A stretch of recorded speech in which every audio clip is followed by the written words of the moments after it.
தாத்தா யாரும் தெரியுமா? போய் கேட்டு பாருங்க. தூத்துக்குடி மாவட்டம் கருங்குளம் பக்கத்துல சிதம்பரம் போய் கேட்டு பாருங்க. எங்க தாத்தா யாரும் கேட்டு பாருங்க. இல்லைன்னா இங்க அப்பாவோட தாத்தா இருக்காரு.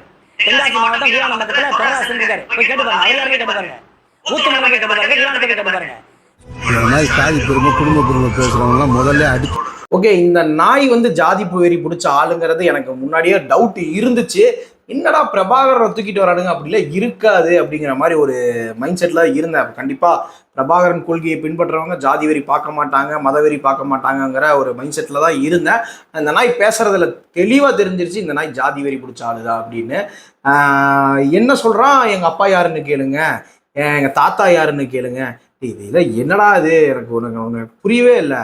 உங்க அப்பா பேரையும் உங்க தாத்தன் பேரையும் சொல்லி தான் நீ வந்து இந்நாள் வரைக்கும் பல போட்டிட்டு இருக்கியா? உனக்குன்னு பேரு கிடையாதா? இல்லை, நான் கேட்குறேன், எங்க அப்பா யார் தெரியுமா, எங்க தாத்தா யார் தெரியுமா? இதெல்லாம் என்னடா இது?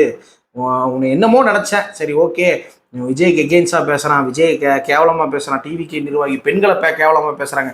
இருந்தாலும் இவங்களுக்கு ஒரு கொள்கை இருக்கு, ஒரு சித்தாந்தம் இருக்குங்கிறத நான் நினைச்சிட்டு தான் இருந்தேன். ஆனா இன்னைக்கு நீ பேசின வீடியோல தெரிஞ்சு போச்சு, நீ ஒன்னா நம்பர் ஜாதி